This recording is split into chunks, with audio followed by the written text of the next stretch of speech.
Praise the Lord. I greet you in the precious name of our Lord Jesus. I do believe that you are doing well, and I honestly want to express my appreciation towards all the viewers that are following this program today. And our program is entitled When the Saints Go Marching In. And I do believe that you are doing well, and I do believe that it is well with your family. We are privileged in this ministry to live at times whereby we are making history on a daily basis, and we are witnesses of greater and bigger things that do occur.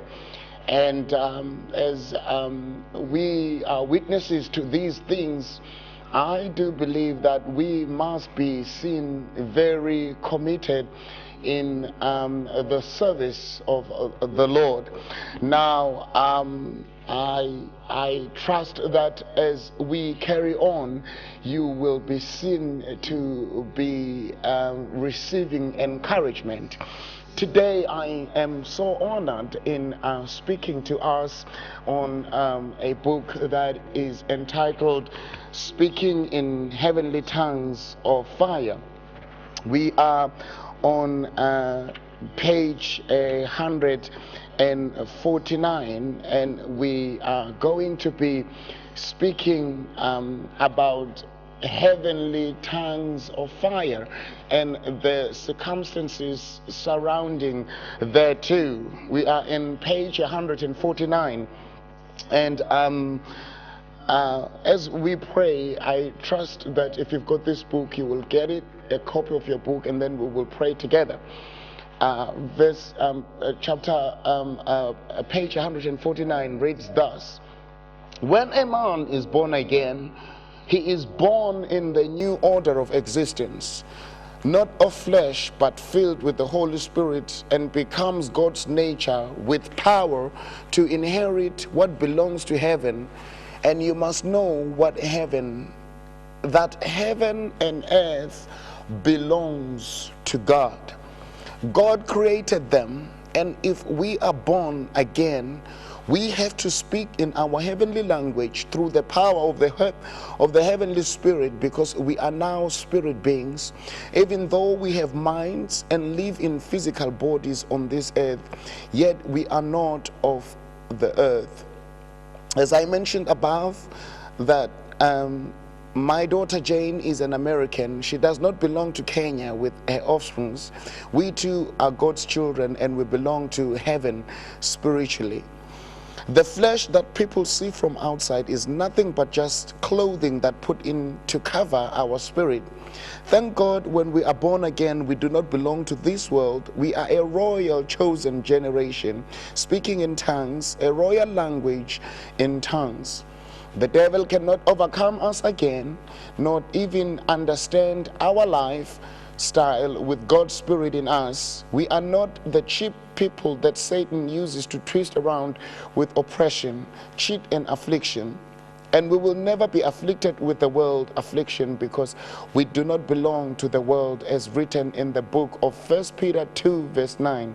But you are a chosen race, the king's priest, the holy nation, God's own people, chosen to proclaim the wonderful acts of God, who called you out of darkness into his own marvelous light.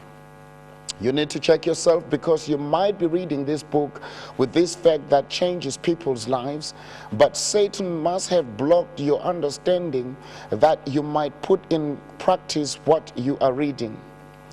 May you speak in tongues now while you are reading this book. May the Holy Spirit of God change your inner mind, so you will not forget that you are the one who is a child of God, no longer a slave in this world, but a royal priesthood belonging to the superior highest in heaven and on earth.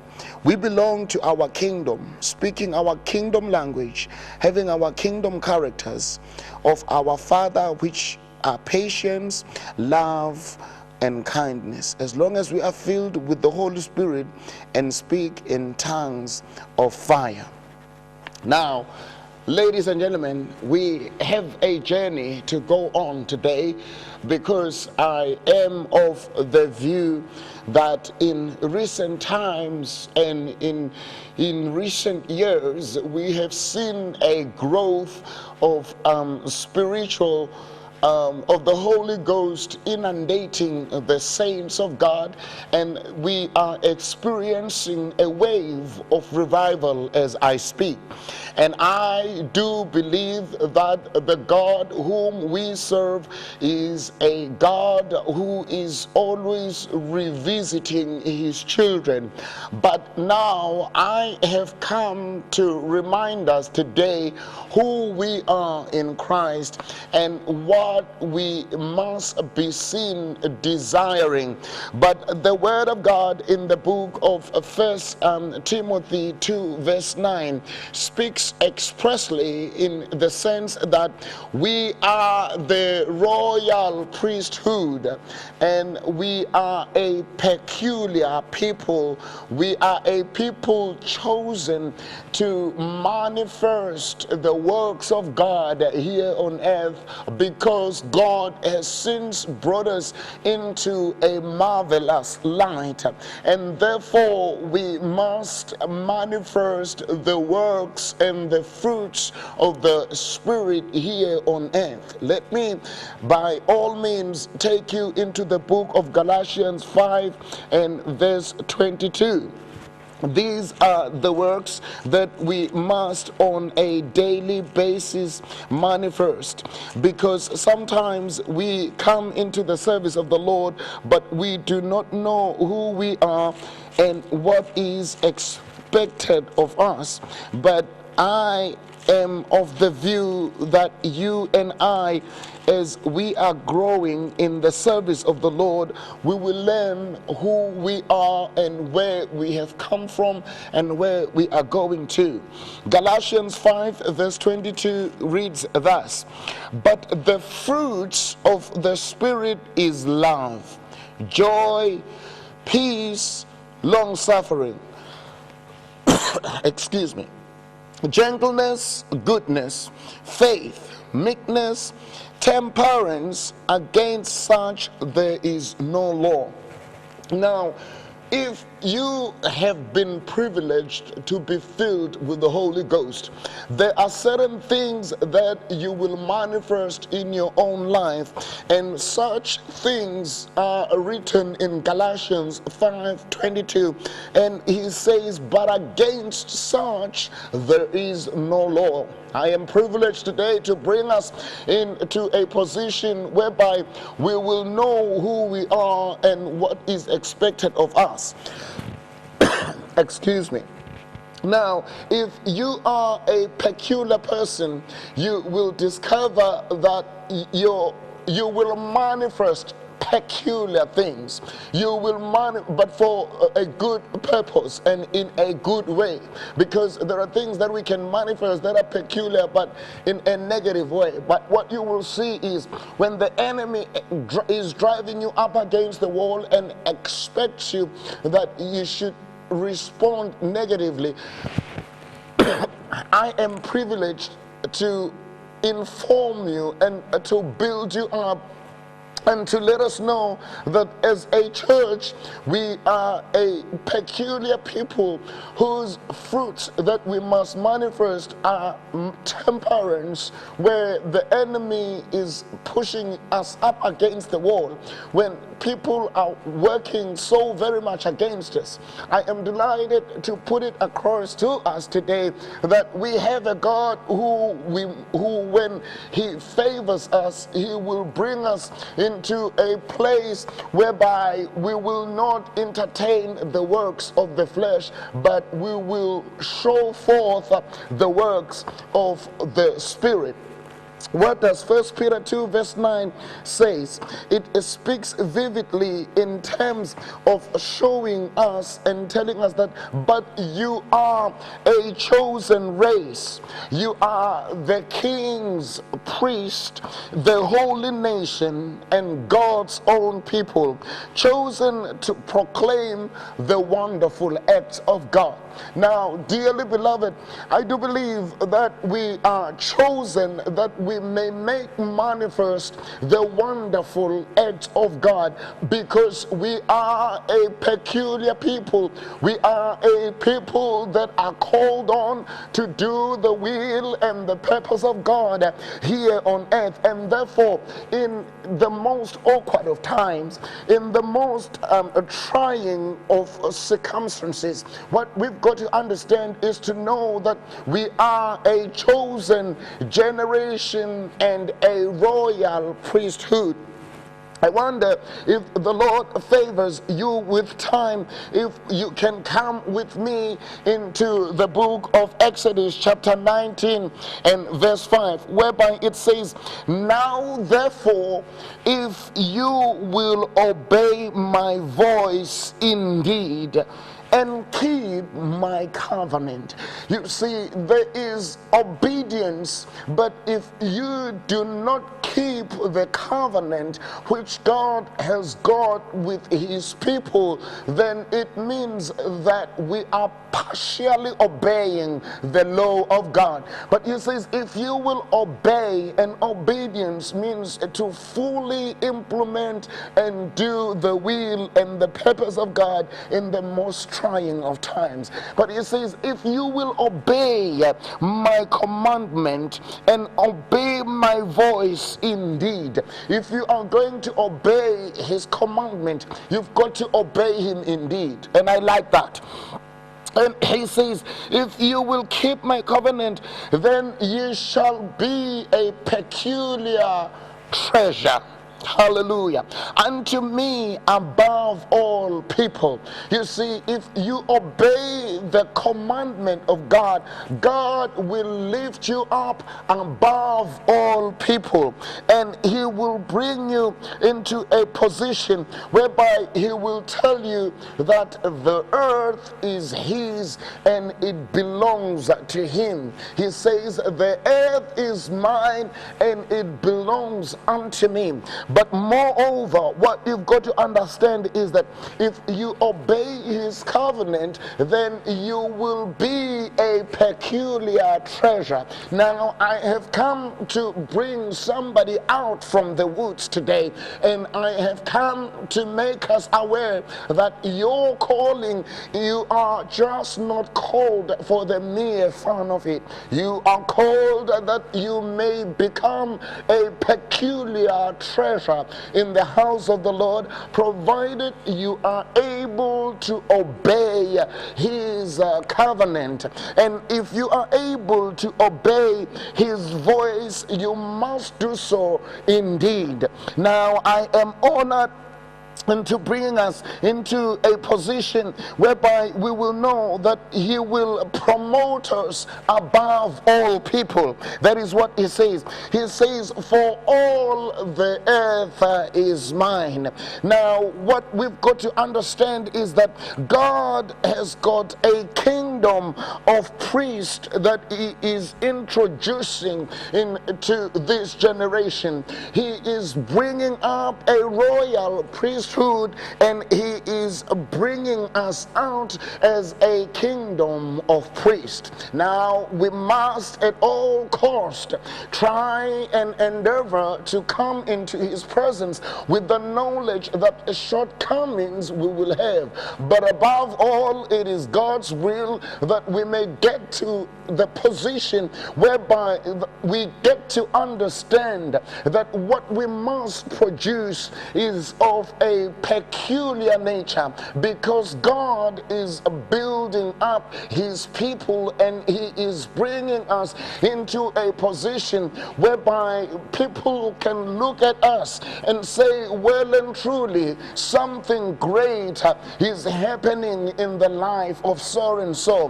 By and large, today, ladies and gentlemen, I am honored to bring us into the platform whereby we may begin to reason together. You see, let us reason together in the knowledge that we are a royal priesthood and a chosen generation. The Lord has chosen us that he may magnify his works amongst his people. Therefore, it is altogether all right and befitting that you and I can say, praise my soul, the King of heaven, and to thy throne tribute we bring. You see, when we get together that we may give him praise.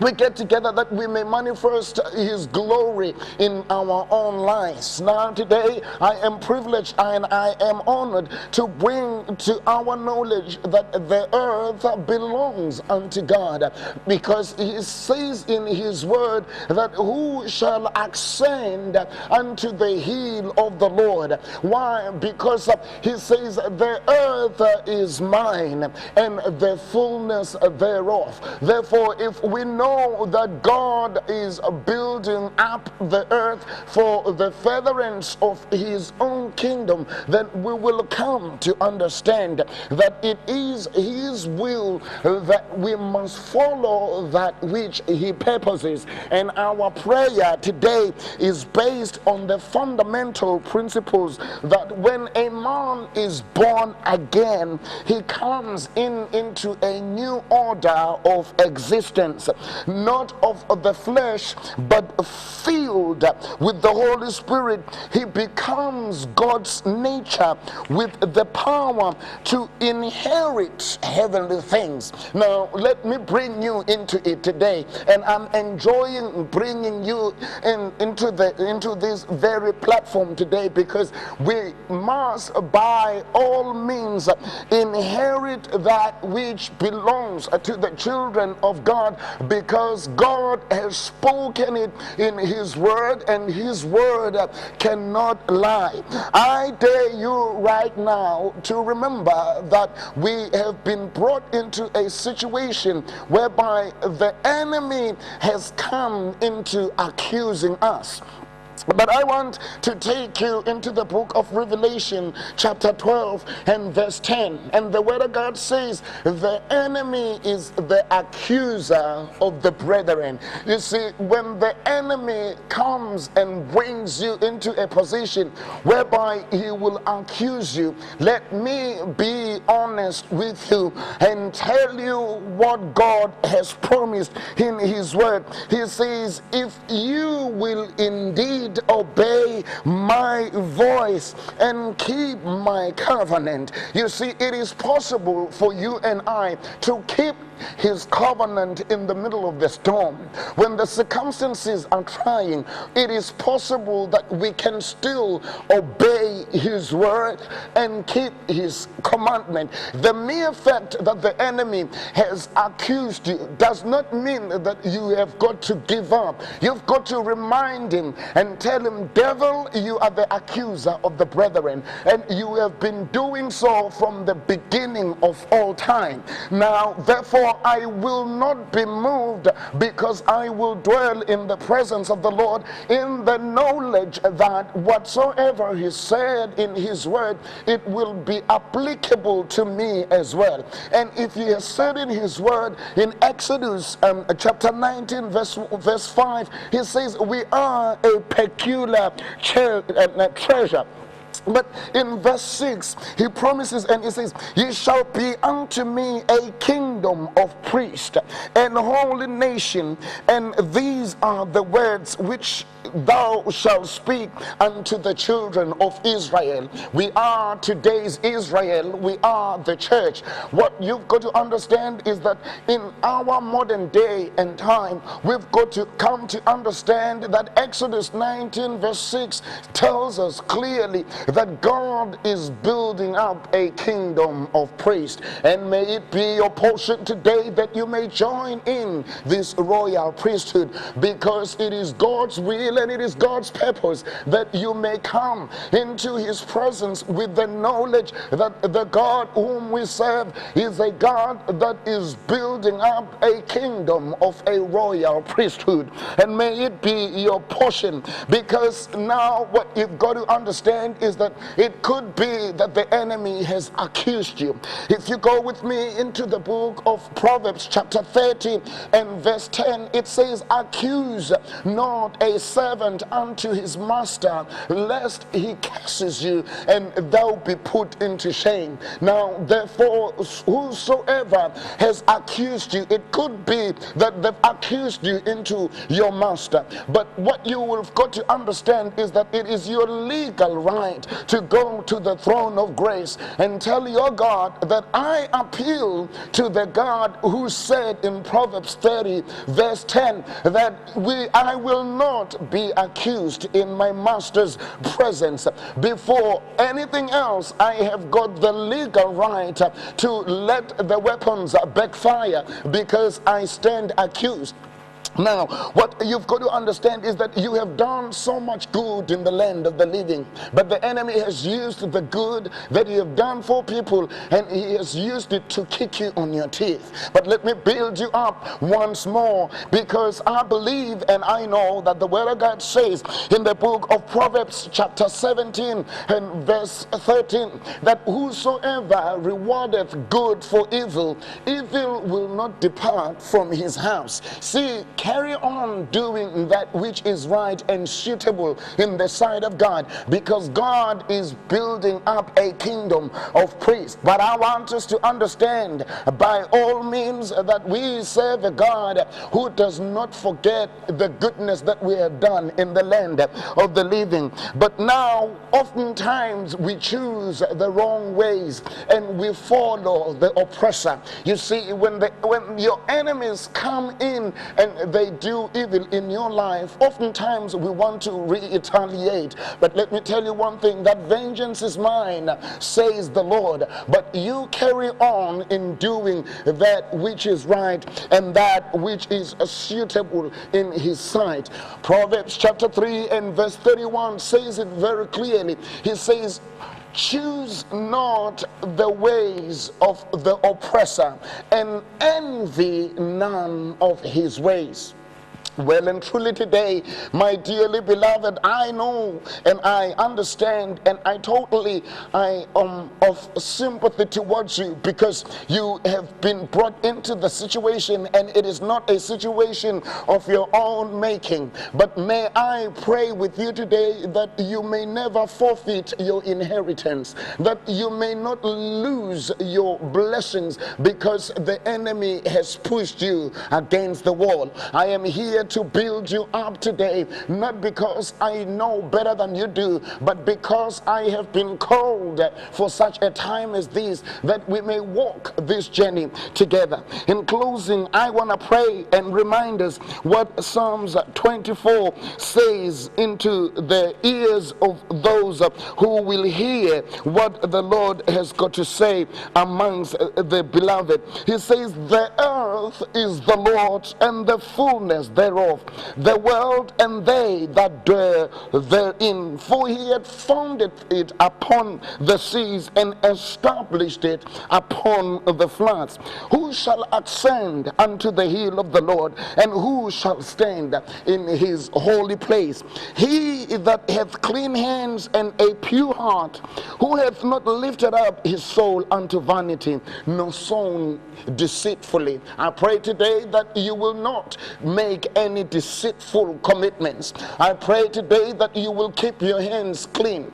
I pray today that you will ascend into the holy hill of the Lord, whereby God is building up a royal generation, whereby God is building in a royal priesthood and a kingdom of royal priests. Now today I want to raise your level of awareness and bring you into a position that by and large the circumstances I totally understand, but nevertheless God has promised us in his word that he is building us up, that when we emerge, we will emerge victoriously, and we will know that thus said the Lord, that the earth is the Lord's and the fullness thereof. But again, who shall ascend unto the hill of the Lord? It is he that has not sown deceitfully, but it is he that has got clean hands. I do believe and I know that you have maintained your integrity